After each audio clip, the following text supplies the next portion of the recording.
Hi guys. So I wanted to film you some leave it stuff to work on this week. This is the command that I know I say this kind of often when we talk about place, when we talk about leave it, is have fun torturing your dog in a healthy, positive way.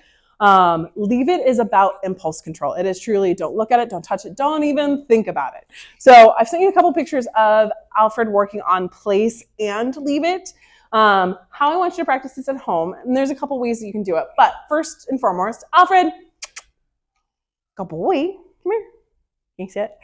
Okay, so first thing I want you to do, start him off on a leash. It's gonna be easier to maintain and manage him because he dive bombs for treats. So you're gonna have him on a leash. You're gonna take a treat. You're gonna toss it behind you. He didn't see that. Leave it. Oh, now we saw it. You can have your arm be a stationary thing, but the idea is that you're gonna push him with your body. You're claiming the space is yours. Alfred. Yes, okay. So the idea is that he has to stop, he has to sit and look at me, and then I'm going to release him with, okay, now you can give the treat. I'll do it again, and then we'll talk about the next part. Alfred. So here's the treat. He knows it's right there. I'm going to toss it, tell him, leave it. Yes, okay. So okay is a release command. It's a release command for everything. If you guys want to use a different command, let me know and I can start adapting to it. But okay means now I get to have whatever it is. So here's an example of not using that okay command for the treat. So I'm going to ask Alfred. So here's the treat. I'm going to toss it. He's going to see it. I'm going to tell him, leave it.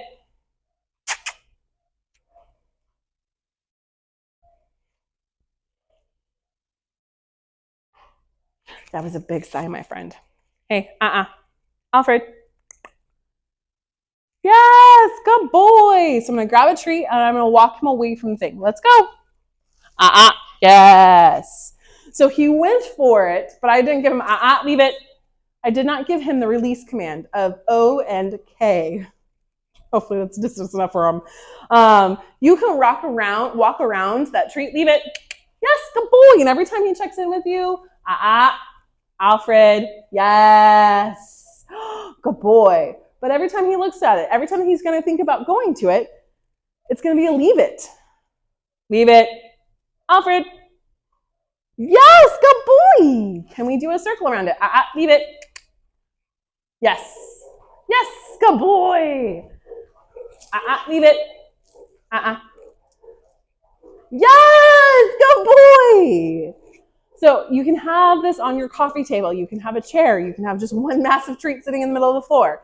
Now, when I walk past it, I am giving him some slight corrections on the leash. So when he tries to dive bomb it, I am giving that quick tension and release. Think of it like a tug. Hey, leave it. Yes. And every time he looks at me, I can either give him a treat or I can give him the, yeah, that's a good boy. Yes. This is going to work on impulse control. This is also going to work on him not dive bombing for everything. Okay, take it. Yes, good boy. Now you can also do this with toys. So if I have a ball and it bounces, can I do... Alfred, here it is. So I love Goldens. So I can toss it up and down. If I bounce it, leave it. Leave it. Good boy. Oh, that was right in your head. Okay, you can have that. Be careful not to hit him in the head. I'm so sorry. But the idea is that can I bounce it and he has to leave it? Can I take a tug toy? Ooh, I just put my tug toys away. Can I take my tug toy and toss it in front of his face and tease him, but still at the same time tell him leave it? Alfred, come here. Just good boy. What's this? What's this? Ooh. Alfred, leave it. Or an example, he has a toy. Thank you. You're going to tell him leave it. Ooh, it's already slimy. Leave it. Let's go. Good boy. Take a toy. Can I toss the toy in front of his face? Ooh, look what I have.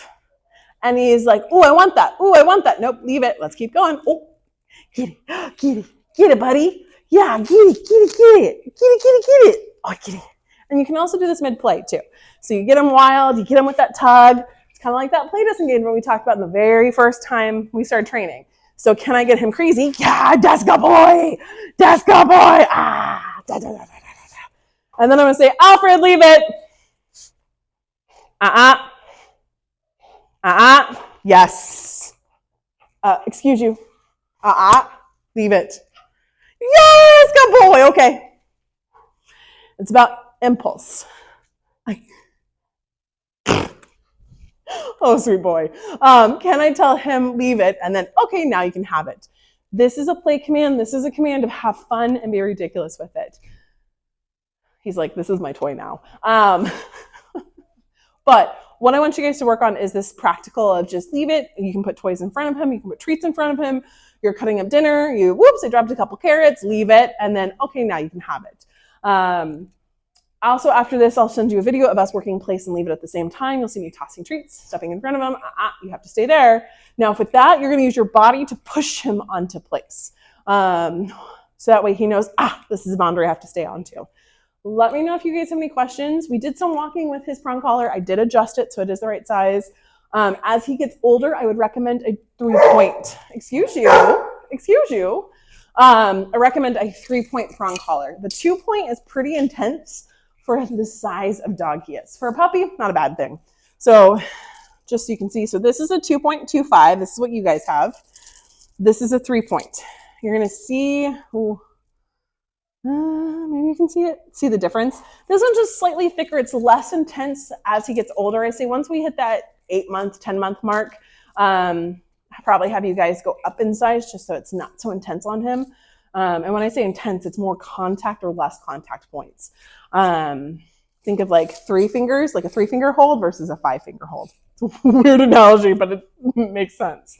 Let me know if you have any questions. He did really good today. He should be exhausted for you, and we'll go from there. So here is another clip from earlier in the day with Alfred. So this is us actively working on place and leave it. I have him in the lobby, and you can see where he, again, does his like woohoo little leaps, whether he's released or not released. So something to be mindful of when you practice this is asking for him to, like, he can't come off of that until you give him that release command. When he's kind of clicked on and engaged, he does phenomenal. But when he's not focused, it's like the scroll overrides his brain and there's no thought process. But once I get him clicked on, then we can work on those higher level leave-its. And you'll see, well, we have a smorgasbord of treats on the ground that he has to ignore. Now, I do have him on a leash just to help redirect, but also safety, especially since we're in our lobby. You can do this with a leash or without a leash at home. Honestly, you could do a slip lead to make it a little bit easier at home. Now, one of the things that I want you guys to be very mindful when you practice, especially with treats, is releasing him and letting him get the treats, and then releasing him and he does not get the permission to get those treats. So make sure you do both. So that way when we hear an okay, it doesn't mean, woohoo, I get to just chomp whatever I was just working on. It's, I have to walk away from it and hear the, okay, now I can get this. That helps him. So if it's a dog, if it's a kid, if it's a person, and he gets an okay, it doesn't mean I just get to come up to that thing that you told me to leave it to or ignore. This is working on impulse control. This is also working on boundary control with him and with that focus. But enjoy the video of him being his sweet, goofy self and us working on some really good behaviors. We also start recall in this as well. It's just kind of hidden amongst all the things that we're doing. Let me know if you have any questions, and it's always a blast working with him.